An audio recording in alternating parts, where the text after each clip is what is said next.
Hello, and welcome to Radical Living with Shoeless Joe Christian. I'm your host, Shoeless Joe, and today we are talking about books! When I got married about 4 years ago, definitely 4 years ago. When I got married 4 years ago, I had a lot of books. I'm a bit of a bibliophile. I had probably thousands of books. Most of the books that my wife and I had combined, we fit them all into these 4 bookcases, 2 of them pretty big, and most of the books were baggage that I brought into the marriage. Imagine that. So when I first became a minimalist, most things were easy for me to get rid of. Who needs extra clothes? Who needs 4 toothbrushes? Get rid of that extra thingamabobby in the kitchen. I don't even know what it's good for. But then it came to my beloved book collection. I must decide, what am I going to do with all of my books? Well, first, it was easy. You could categorize all of my books into about, 4 different categories. Favorites, goods, okays, and why do I have that? So, the why do I have that's gone. The okays were okay to let go of, but then I had all of these favorites and all of these good books that weren't necessarily my favorites, but I really liked them.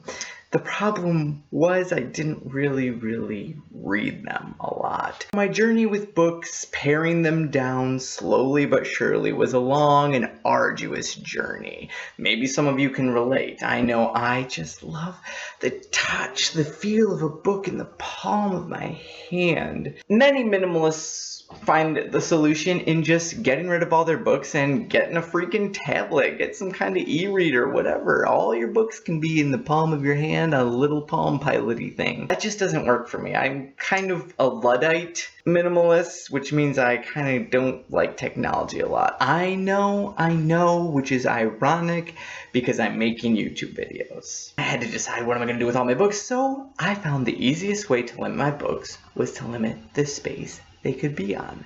So we had these 2 huge bookcases, 2 smaller ones, right? Well, I got rid of the 2 big ones and said all my books have to fit on these 2 small bookcases. Well, not really small. They were actually, taller than me, but skinny too, kind of like me. So I had 2 bookcases, filled them up. Then eventually I got it down to one of the 2 bookcases. Then I went to a smaller bookcase. Then I went to an even smaller bookcase. All along my wife's saying, why do we have to keep minimizing our books? We might read them again. We might read them again. Might, may, when. These are the problems a minimalist has. Because you might do a lot of things in your life. But if you haven't read a book in the last year, 2 years, 5 years, 10 years, let it go. You really should probably just let it go. You just should. So, books weren't just mine, they're my wife's too, and I can't just get rid of all of her stuff, even if I want to. That's just not how a marriage works, at least not if you want it to last. I came up with my final system just recently, and I thought I would share it with all of you. Isn't that nice? First thing I did is I categorized them and put them in different places in the house. I didn't want just one room to be like a library. A personal library for what you own is pretty much saying, this is a room full of crap I don't use, but doesn't it make me look smart and educated? Split them up into the places that they will be most useful. Would you like to come on a tour with me and find them? I think you would. Let's go.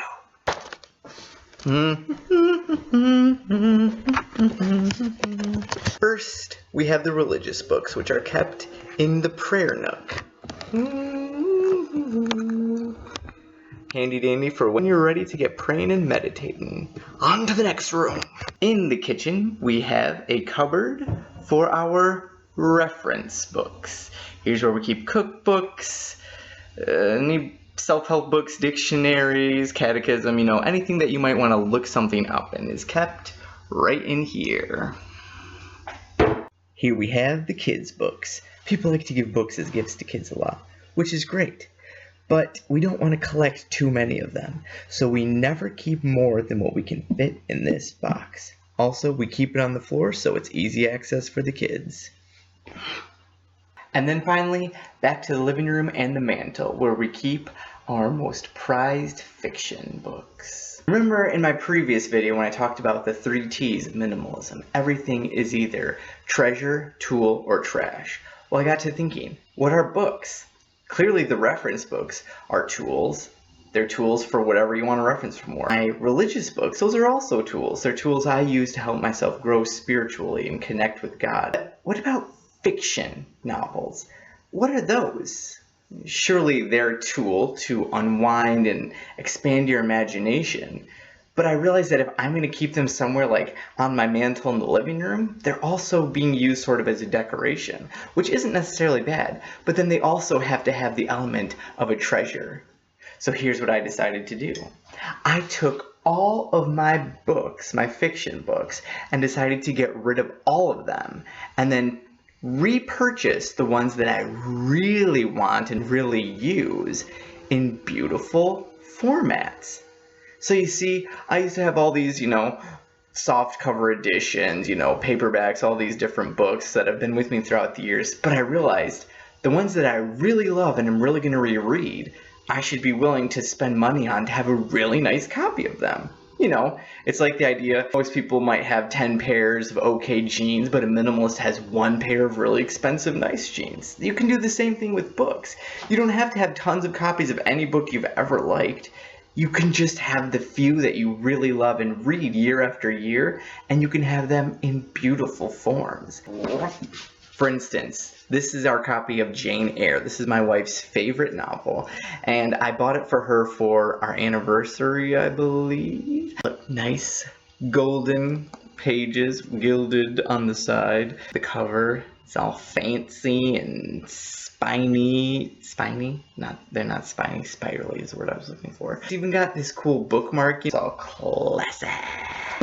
It's much better than the copy that she used to have, which was just, a paperback copy. Now for books that you can't get all leathery bound and cool like that, I rebuy the books in hardcover and then ditch that stupid flappy jacket case thing that nobody cares about or wants anyways. My Harry Potter books just look like this, and it just, I think, looks better up on the shelf. Has more of, a timeless look. So that's it. That's how I got down my books. Slowly over the years I pared them down, and then I just decided with my fiction books, any book that I'm not willing to spend more money on and repurchase, I shouldn't have. Because everything that we have, if it was gone tomorrow, we should be willing to buy it again. Let's say your bookshelf just went up in flames. You lost all your books. Insurance isn't going to cover it. You don't have any more books. Ask yourself, which books would I actually rebuy? And which ones would I actually reread? I hope that you wouldn't rebuy them all just to not read them again, or maybe read them once. But we should really consider, do I really use this? Do I really need it? Is it a tool? Is it a treasure? Or is it trash? That's how I handle books. But what do you do? Do you do an e-reader? Do you still have a lot of books? I know that books for me was the hardest thing for me to let go. So what about you?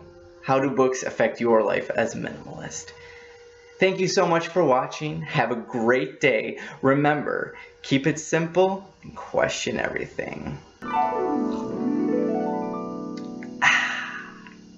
Oh yeah, also don't forget to live radically. Keep it radical, brah.